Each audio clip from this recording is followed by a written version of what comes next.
देखेंगे assessment year 2023-24 के लिए अगर आप ITR 4 फाइल करना चाहते हैं तो आप कैसे फाइल करेंगे। कंप्लीट प्रोसेस इस वीडियो में हम देखने वाले हैं। ठीक है, यहाँ पे हम ऑफलाइन प्रोसेस देखने वाले हैं कि आप ऑफलाइन यूटिलिटी कैसे डाउनलोड करेंगे, कैसे प्रिपेयर करेंगे और कैसे अपलोड करेंगे। ठीक है, तो वीडियो स्टार्ट करें इससे पहले आप चैनल पर नए हैं, चैनल को सब्सक्राइब कीजिए, बेल आइकन प्रेस कीजिए। बेल आइकन प्रेस करने के बाद आप कॉल पे क्लिक करना है ताकि मैं जब भी वीडियोस को अपलोड करूं तो उसके नोटिफिकेशन आपको मिल सके।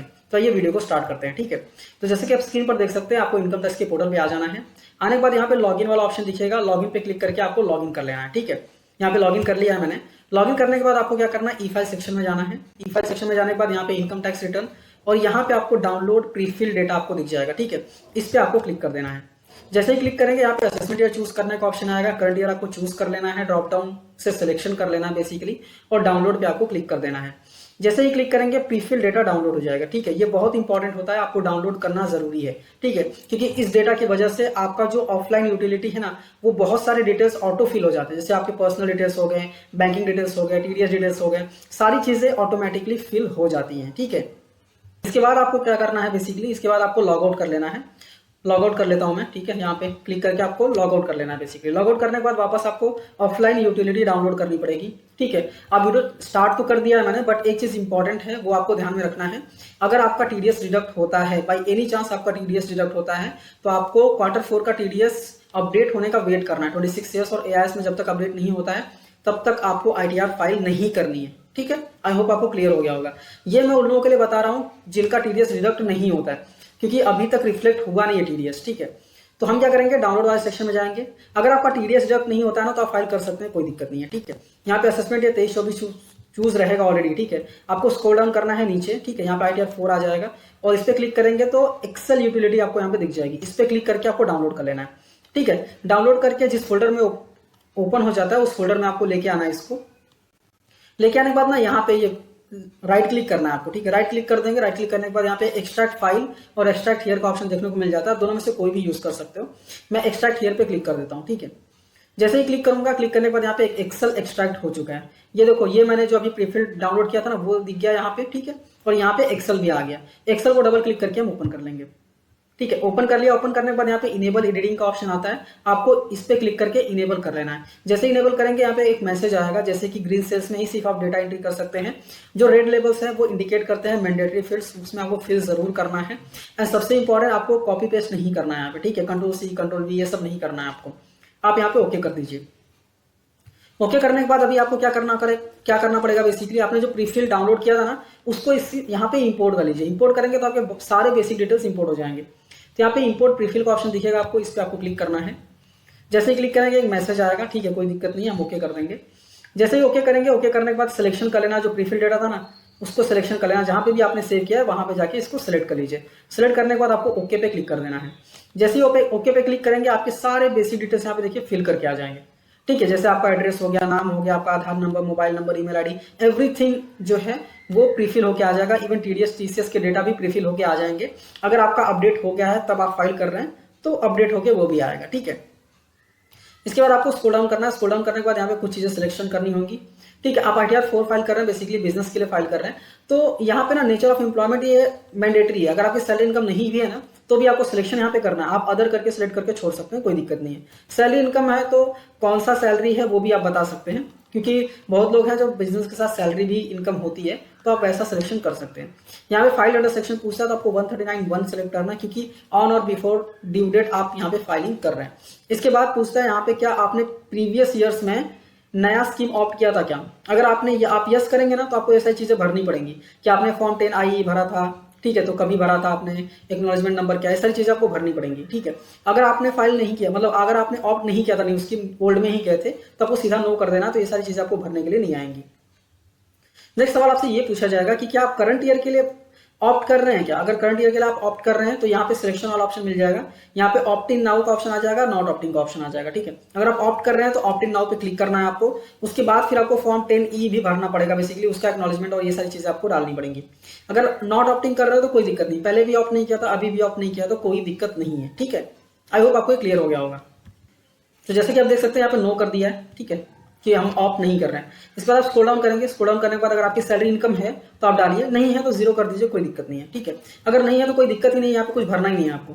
फिर यहाँ पे हम देखेंगे कि अब बिजनेस इनकम है तो हो सकता है आपका हाउसिंग लोन भी चल रहा हो, ठीक है। तो हाउस प्रॉपर्टी लोन आप यहाँ पे डाल सकते हैं। अगर हाउसिंग लोन चल रहा है ना, तो कौन सा हाउस है, सेल्फ ऑक्यूपाइड हाउस है, लेट आउट हाउस है, वो सिलेक्शन करना है। अगर सेल्फ ऑक्यूपाइड हाउस है तो उस पर क्लिक कर लीजिए। क्लिक करने के बाद यहाँ पे आपको इंटरेस्ट का अमाउंट डाल देना है, ठीक है, जो आप इंटरेस्ट यहाँ पे भर रहे हैं बेसिकली। अगर लेट आउट है तो आपको क्या करना है, बेसिकली लेट आउट सेलेक्ट करना है एंड रेंट का इनकम यहाँ पे डालना है, ठीक है, और टैक्सेस कितना पेड किया आपने अथॉरिटीज को। उसके बाद आपको इंटरेस्ट अगर कुछ पे कर रहे हैं आप तो इंटरेस्ट का अमाउंट डाल देना है। बट इन दोनों केस में से कोई भी नहीं है तो आपको सीधा सिलेक्ट पे छोड़ देना है, ठीक है। स्क्रॉल डाउन करेंगे, यहाँ पे नीचे इनकम फ्रॉम अदर सोर्स के ऑप्शन दिख जाते हैं, ठीक है। तो यहाँ पे आप अदर सोर्स के ऑप्शंस भी यहाँ पे चूज सकते हैं। सेविंग बैंक अकाउंट तो सबके पास होता है, तो सेविंग बैंक अकाउंट चूज कर लेना है आपको। चूज करने के बाद यहाँ पे आप से जितने भी आपके सेविंग बैंक अकाउंट है ना उसका इंटरेस्ट ऐड करके डालना है। एग्जाम्पल लेता हूँ 500 आपका इंटरेस्ट है, एग्जाम्पल लिया मैंने, आपको ऐड करके डालना है, ठीक है। आई होप आपको क्लियर हो गया होगा। इसके बाद हम यहाँ पे नीचे स्क्रॉल डाउन करेंगे, स्क्रॉल डाउन करने के बाद आप यहाँ पे देखेंगे तो डिविडेंड जो है ना वो ऑटोमेटिकली फिल होकर आया। देखिए अगर आपके पास डिविडेंड रहेगा ना तो कौन से क्वार्टर का है पूरा बाइफर्केशन आपको डालना पड़ेगा, ठीक है। तो यहाँ पे डिविडेंड फिल करके आया, क्योंकि मुझे डिविडेंड मिला था तो यहाँ पे डिविडेंड ऑटोमेटिकली फिल करके आया। फिर हम यहाँ पे नीचे आएंगे, नीचे आने के बाद यहाँ पे डिडक्शन सारे दिख जाते हैं। जो भी डिडक्शन आपके लिए अवेलेबल है ना वो सारे डिडक्शन आप यहाँ पे ले सकते हैं, जैसे एटीसी हो गया, एटीडी हो गया। एटीडी के लिए अलग कॉलम है, वो मैं आपको बता दूंगा, यहाँ पे देख सकते हैं अलग शीट है इसके लिए। फिर हम नीचे आएंगे तो यहाँ पे अगर एजुकेशन लोन चल रहा है तो उसके डिडक्शंस आपको मिल जाते हैं। इलेक्ट्रिक व्हीकल लिया है उस पर आपको डिडक्शंस मिल जाते हैं, उसके इंटरेस्ट पे बेसिकली डिडक्शन मिल जाते हैं। इसके बाद ATTTA पे डिडक्शन आपको मिल जाता है, ठीक है। मैं 500 का ले लेता हूँ क्योंकि मैंने 500 डाला था। अप टू 10,000 तक एग्जाम रहता है, कोई दिक्कत नहीं आती है, मतलब अप टू 10,000 तक आपको कोई भी टैक्स नहीं आता, ठीक है। नीचे हम स्क्रॉल डाउन करेंगे और कुछ भी नहीं है, ठीक है। अभी इस शीट को एक बार हम वैलिडेट करके देखेंगे, हाँ ठीक है। हम ऊपर जाते हैं, ऊपर जाके एक बार वैलिडेट करके देखते हैं इसको। यहाँ पे देख लीजिए, हम स्क्रॉल डाउन करके ऊपर आते हैं, ऊपर आने के बाद यहाँ पे वैलिडेट का ऑप्शन है, आप इस पे जैसे ही क्लिक करेंगे यहाँ पे शीट ओके है लिख के आएगा, कोई दिक्कत नहीं है, ठीक है। अभी हम चलेंगे बिजनेस एंड प्रोफेशन वाले शीट पे। बिजनेस एंड प्रोफेशन वाले शीट पे हम आ चुके हैं, ठीक है। यहाँ पे आप देख सकते हैं आपको बेसिकली यहाँ पे 3 चीजें मिल जाती है आपको। 44AD मतलब बिजनेस, इसके बाद आता है 44ADA मतलब अगर आप प्रोफेशन में है तो, और 44AE अगर आप गुड्स कैरेज वाला बिजनेस कर रहे हैं तो, ठीक है। तो मैं बिजनेस वाला बताता हूँ, बाकी सबका सेम ही है। 44ADA में भी सेम चीजें आपको डालनी पड़ती है। जैसे कि फॉर एग्जांपल यहाँ पे अगर आप बिजनेस का बता रहा हूँ मैं, तो बिजनेस के लिए आप बिजनेस का नाम डाल सकते हैं। फिर फॉर एग्जांपल मैं यहाँ पे डाल देता हूँ कॉमर्स वाले, ठीक है। आपको बिजनेस का नाम डाल देना है। उसके बाद यहाँ पे सिलेक्शन करना है कि कौन सी सर्विसेज देते हैं आप, बिजनेस क्या है आपका। तो यहाँ पे बहुत सारे बिजनेस के लिस्ट आपको मिल जाते हैं। तो मैं फिलहाल यहाँ पे अदर सर्विसेज सेलेक्ट कर लेता हूँ। आपको आपके बिजनेस के हिसाब से सिलेक्शन करना है। डिस्क्रिप्शन नॉट मैंडेटरी, आप चाहें तो डालें चाहें तो नहीं डालें, कोई दिक्कत नहीं है, ठीक है। इसके बाद पूछा जाता है कि आपका ग्रॉस टर्नओवर, ग्रॉस रिसिप्ट क्या है, ठीक है, ठीक है। यहाँ पे अगर आप देखेंगे तो यहाँ पे आता है अकाउंट पेई के थ्रू, मतलब अदर देन अगर कैश है तो आप यहाँ पे डाल दीजिए। एग्जाम्पल लेते हैं, 12 लाख का टर्नओवर है, ठीक है। प्रिजम्पटिव बेसिस पे आपको डालना पड़ता है। इसके बाद यहाँ पे पूछा जाता है कि आपकी अर्निंग कितनी है। तो फॉर एग्जाम्पल आप इसमें भी डाल सकते हैं। मैं एग्जाम्पल लेता हूँ, E1 का जो ए है, E1 का जो ए है, इसमें बेसिकली अगर आप डालेंगे तो इसका मिनिमम लिमिट 6% है, 6% से नीचे ले जा सकते हैं। अगर E1 के बी में मतलब अदर मोड में अगर आप डालेंगे तो इसका मिनिमम परसेंट 8% है, 8% से नीचे आप नहीं दिखा सकते, ठीक है। तो आपको क्या करना है, बेसिकली मैंने पहले में डाला है ना 12 लाख रुपए, तो मैं क्या करता हूँ, ये ए वाला पार्ट है ना, इसमें डाल देता हूँ मैं कि मेरा मिनिमम 6% दिखाना है मुझे। बट मैं एग्जाम्पल लेता हूँ, मेरा प्रॉफिट 3 लाख रुपए है, ठीक, मैंने यहाँ पे 3 लाख रुपए डाल दिए, ठीक है। तो आपको बेसिकली प्रिजम्पटिव बेसिस पे यहाँ पे आपका बिजनेस का डिटेल यहाँ पे डालना है कि टर्नओवर कितना है एंड आपकी प्रॉफिट कितनी हुई है, ठीक है। वैसा सेम आपको अगर एडीए प्रोफेशनल है आप, तो आप यहाँ पे यूज कर सकते हैं। बिजनेस नेम डालना है आपको, इसके बाद बिजनेस कोड आपको सिलेक्ट करना है। उसके बाद यहाँ पे भी आपको ग्रॉस रिसिप्ट डालना पड़ेगा और आपको प्रेजेंटिव बेसिस पे कम से कम 50% तो प्रॉफिट आपको दिखानी पड़ेगी, ठीक है। गुड्स कैरेज कर रहे हैं तो यहाँ पे भी आपका बिजनेस आएगा, बिजनेस कोड आएगा। फिर इसके बाद यहाँ पे आपको डालना पड़ेगा कि गुड्स कैरेज का रजिस्ट्रेशन नंबर क्या है, आप ओन करते हैं, हायर करते हैं, लीज करते हैं, और इसके हिसाब से आपको पूरा डिटेल यहाँ पे डालना पड़ेगा। तो आई होप आपको ये क्लियर हो गया होगा कि आपको कैसे यहाँ पे फिल करना है। नेक्स्ट वापस अगर हम बात करें तो आप स्क्रॉल डाउन करके अगर नीचे आएंगे तो यहाँ पे बहुत सारी चीजें आपको देखने को मिल जाती है। जैसे कि यहाँ पे अगर आप देखेंगे तो नोट में बोला है कि E11 to E25, ठीक है, ये फर्निश करना है आपको इन्फॉर्मेशन एज ऑन 31 मार्च 2023, ठीक है। तो ये डिटेल्स हमको डालने पड़ेंगे, बट हमने बैलेंस शीट तो बनाया नहीं है, तो हमें क्या डालना है, E15, 19, 20, 22, ये 4 इन्फॉर्मेशन जो है ना ये मैंडेटरी आपको डालना पड़ेगा। 19 क्या है देख लेते हैं, इन्वेंट्री। आपके पास कोई इन्वेंट्री है क्या, अगर है तो आप एज्यूम करके यहाँ पे डाल सकते हो अराउंड कितनी इन्वेंट्री हो सकती है। मेरे केस में नहीं है, मैं 0 कर देता हूँ। उसके बाद बोलता है E20, ठीक है, E15 भी है, यहाँ क्रेडिटर्स भी है। तो क्रेडिटर्स अगर कुछ रहेंगे तो आप डाल सकते हैं अमाउंट, अदरवाइज जीरो कर दीजिए, कोई दिक्कत नहीं है। इसके बाद डेटर्स अगर आपके पास हैं तो वो अमाउंट डाल सकते हैं, अदरवाइज जीरो कर दीजिए, कोई दिक्कत नहीं है। फिर इसके बाद है E22 कैश इन हैंड, कुछ है तो आप यहाँ पे डाल दीजिए, कैश इन हैंड तो रहता ही है। एग्जाम्पल लेता हूँ 10,000 है आपके पास तो आप यहाँ पे डाल दीजिए, कोई दिक्कत नहीं है, ठीक है। वापस हम स्क्रॉल करके ऊपर जाएंगे और यहाँ पे फिर हम वैलिडेट करके देखेंगे कि हो रहा है कि नहीं वैलिडेट, ठीक है। तो यहाँ पे ऊपर आ गए हम और यहाँ पे अगर हम देखेंगे वैलिडेट करके तो देख सकते हैं बिजनेस और प्रोफेशनल वाली शीट ओके है, कोई दिक्कत नहीं, ठीक है। अब हम आएंगे TDS वाले शीट में। यहाँ पे वो बोलता है कि आप एक बार वेरीफाई कर लीजिए 26 से सारी चीजें इंपोर्ट हुई हैं, करेक्ट है या नहीं है, ठीक है। तो हम क्या करेंगे, ओके करेंगे। अभी TDS तो है नहीं, क्योंकि TDS नहीं इसलिए तो हम अभी फाइल कर रहे हैं। TDS होता तो हमें TDS का वेट करना पड़ता। तो यहाँ पे कुछ भी नहीं, डिटेल्स नहीं आने वाले, वैलिडेट कीजिए, ओके है, कोई दिक्कत नहीं है। वापस हम आएंगे IT वाले पोर्शन में, इनकम टैक्स। यहाँ पे जैसे हम क्लिक करेंगे तो यहाँ पे भी बोलता है कि आप सारी चीजें एक बार वेरीफाई कर लीजिए। तो कोई चीजें हैं ही नहीं, ठीक है, वैलिडेट करेंगे, ओके, कोई दिक्कत नहीं है। TCS वाले शेड्यूल में आएंगे, यहाँ पे भी आएगा वेरीफाई कर लो आप, ठीक है। वापस वैलिडेट करेंगे क्योंकि कुछ चीजें है नहीं हमारे पास, ओके कर दिया हमने। वापस टैक्सेस पेड एंड वेरिफिकेशन में आ जाएंगे हम। टैक्सेस पेड वेरिफिकेशन में आ गए हैं। यहाँ पे बहुत सारी चीजें देख सकते हैं आप, सारी चीजें यहाँ पे लिख के आती हैं क्योंकि TDS TCS IT कुछ है ही नहीं, यहाँ पे सब 0 आ रहा है, ठीक है। वापस आप स्क्रॉल डाउन करके नीचे जाएंगे तो नीचे जाने के बाद यहाँ पे आपके बैंक के डिटेल्स आ जाएंगे, जितने भी बैंक आपने डाले होंगे, ठीक है। इसमें से कोई एक रिफंड के लिए सिलेक्टेड होगा, नहीं है तो सिलेक्ट कर लीजिए। फिर वेरिफिकेशन में आपका नाम आएगा, इसके बाद आपका प्लेस आपको यहाँ पे डालना पड़ेगा, प्लेस ऑटोमेटिकली नहीं आता है। यहाँ पे डेट आ जाएगा कभी आप फाइलिंग कर रहे हैं, ठीक है। आपको पैन नंबर यहाँ पे देखने को मिल जाएगा, ठीक है। ये सारी चीजें आपको चेक कर लेनी प्रॉपर है या नहीं। वापस आप स्क्रॉल करके ऊपर जाएंगे तो यहाँ पे वापस एक वैलिडेट वाला ऑप्शन दिख जाता है, वैलिडेट पे क्लिक करेंगे तो शीट ओके है, कोई दिक्कत नहीं है, ठीक है। तो अब हम आ जाते हैं 80D वाले पोर्शन पे।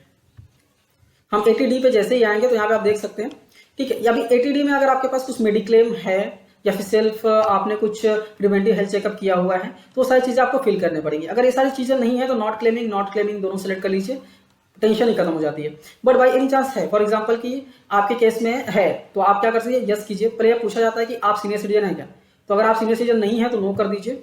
नो करने के बाद यहाँ पे आपको हेल्थ इंश्योरेंस के और प्रिवेंटिव हेल्थ चेकअप के डिटेल्स यहाँ पे भरने को मिल जाएंगे। बट आप क्लेम नहीं करना चाहते हैं तो सीधा नो कर दीजिए। फिर यहाँ पे नेक्स्ट क्वेश्चन आता है, आपके डैडी सीनियर सिटीजन है क्या, मतलब पेरेंट्स जो है वो सीनियर सिटीजन है क्या। अगर है तो यस कर दीजिए। यस करने के बाद यहाँ पे सारी चीजें आपको फिल करने को मिल जाती हैं, ठीक है। नहीं क्लेम कर रहे हैं, नो पे क्लिक कर दीजिए, कोई दिक्कत नहीं है। इसके बाद आप वैलिडेट पे क्लिक कर देंगे, ठीक है। कुछ है ही नहीं यहाँ पे तो शीट ओके ही रहेगी, कोई दिक्कत नहीं है। फिर आ जाते हैं सेक्शन 80G में। डोनेशन अगर आपने कुछ दिया है तो डोनेशन की डिटेल यहाँ पे डालने पड़ेगी, जैसे डोनी का नेम डालना होगा, address, city, pin code, pan number. इसके बाद आपने कैश में दिया डोनेशन या फिर कैसे दिया वो आप यहाँ पे आपको बेसिकली डालना पड़ेगा। तो ये सारी चीजें आपको यहाँ पे फिल करनी पड़ेगी। ये सारी चीजें आपको ना, अगर आप डोनेशन देते हैं तो सामने से रिसिप्ट मिलता है, उस रिसिप्ट में सारी डिटेल्स जो है वो लिखी रहती है, कोई दिक्कत नहीं होती है। तो हम क्या करेंगे, यहाँ पे इसको वैलिडेट पे क्लिक कर देंगे। यहाँ पे ये शीट भी ओके है, कोई दिक्कत नहीं है, ठीक है। तो यहाँ पे कोई भी प्रॉब्लम नहीं आई है। तो अब हम क्या करेंगे, बेसिकली वापस हम इनकम डिटेल्स में जाएंगे, ठीक है। और इनकम डिटेल्स में जाने के बाद एक बार कैलकुलेट टैक्स करेंगे, टैक्स कितना आता है, ठीक है। तो यहाँ पे अगर आप देखेंगे तो मैंने यहाँ पे सिलेक्शन कर लिया है और यहाँ पे बेसिकली आपको कैलकुलेट टैक्स का ऑप्शन देखने को मिल जाता है। कैलकुलेट टैक्स पे आप जैसे ही क्लिक करेंगे, क्लिक करने के बाद यहाँ पे वैलिडेट करेगा शीट और आपका टैक्स जो है वो कैलकुलेट हो जाएगा, ठीक है। वापस हम क्या करेंगे, यहाँ पे हम स्क्रॉल डाउन करके नीचे आएंगे, होम इनकम डिटेल वाले शीट में ही है हम, और यहाँ पे हम स्क्रॉल डाउन करके नीचे आएंगे तो आप देख सकते हैं यहाँ पे टैक्स जो है वो कैलकुलेट हो चुका है 2500 एंड यहाँ पे रिबेट 2500 का मिल जाता है, इसलिए यहाँ पे कोई भी टैक्स पे करने के लिए नहीं आता है, ठीक है। अभी हम क्या करेंगे, बेसिकली जेसॉन क्रिएट करेंगे, ठीक है। जेसॉन क्रिएट करके फिर वापस इसको अपलोडिंग में लेंगे, फिर देखते हैं अपलोड होता है कि नहीं होता है। तो एक बार जेसॉन जो है वो क्रिएट कर लेता हूँ, फिर आपको बताता हूँ कैसे करना है आपको। यहाँ इनकम डिटेल्स में ही बेसिकली जो इनकम डिटेल्स वाला शीट है ना, उसमें ही आप ऊपर स्क्रॉल करके आएंगे तो जनरेट जेसॉन का ऑप्शन आपको देखने को मिल जाएगा। इस पर आप जैसे ही क्लिक करेंगे ये जनरेट करेगा, ठीक है। जनरेट करके आपको फाइल जनरेट करके बता देगा कहाँ पे फाइल सेव है, ठीक है। ये फाइल जनरली वहाँ पे ही सेव होती है जहाँ पे आपका एक्सेल सेव है, ठीक है। तो वहाँ पे ही सेव हो जाता है। तो ये फाइल बेसिकली आपको ले लेनी है और ये फाइल बेसिकली हमें इनकम टैक्स के पोर्टल पे अपलोड करना है। तो मैंने यहाँ इनकम टैक्स के पोर्टल पे लॉगिन कर लिया है। लॉगिन करने के बाद यहाँ पे आपको बेसिकली ई फाइल सेक्शन में जाना है, income tax return file income tax return पे क्लिक करना है। क्लिक करने के बाद यहाँ पे आपको असेसमेंट ईयर चूज कर लेना है 23-24। इसके बाद यहाँ पे सिलेक्शन कर लेना है ओरिजिनल रिटर्न, यहाँ पे आपको नो करना है। नो करने के बाद यहाँ पे सिलेक्ट टाइप में आपको ITR 4 सेलेक्ट कर लेना है। सिलेक्ट करने के बाद यहाँ पे कंटिन्यू पे आपको क्लिक कर देना है, ठीक है। जैसे ही कंटिन्यू पे क्लिक करेंगे यहाँ पे आपको अटैच फाइल का ऑप्शन देखने को मिल जाएगा, इस पे आपको क्लिक कर देना है। जैसे ही क्लिक करेंगे यहाँ पे आपको सिलेक्शन ले लेना है, जहाँ पे भी आपका जेसॉन सेव हुआ है ना, जहाँ पे आपने एक्सेल सेव किया था वो पाथ यहाँ पे ले लेना है और यहाँ पे देख सकते हैं नीचे जेसॉन आपको देखने को मिल जाएगा। इस पर क्लिक करके इसको सेलेक्ट कर लेना है और इसके बाद आपको क्या करना है, ओपन पे क्लिक कर देना है। जैसे ही क्लिक करेंगे ये आपके आईटीआर को वैलिडेट करेगा। वैलिडेट करने के बाद आपका वैलिडेशन सक्सेसफुल हो गया है ऐसा करके यहाँ पे आ जाएगा। इसके बाद आप प्रोसीड टू वेरिफिकेशन पे क्लिक करेंगे। तो क्लिक करने के बाद आपको बहुत सारे ऑप्शंस मिल जाते हैं वेरीफाई करने के, ठीक है। आधार ओटीपी से कर सकते हैं, आप बैंक ओटीपी से कर सकते हैं, ठीक है, अगर ईवीसी इनेबल है तो आप डीमैट अकाउंट के थ्रू भी कर सकते हैं ई वेरीफाई। तो बहुत सारे ऑप्शंस आपको देखने को मिल जाते हैं, इवन नेट बैंकिंग के थ्रू भी आप कर सकते हैं। तो आपको जो भी ऑप्शंस अवेलेबल रहते हैं वो ऑप्शन आप यूज कीजिए और ई वेरीफाई कर लीजिए, ठीक है। आई होप आपको क्लियरली समझ में आ गया होगा कि कैसे आपको फाइल करना है और कैसे आपको प्रिपेयर करना है। ये वीडियो अच्छी लगी है, समझ में आई है तो वीडियो को लाइक कीजिए, अपने दोस्तों के साथ भी शेयर कीजिए और ऐसे ही वीडियोस को देखने के लिए चैनल को सब्सक्राइब करना मत भूलिए। मिलते हैं नेक्स्ट वीडियो में। Thank you for watching and all the best.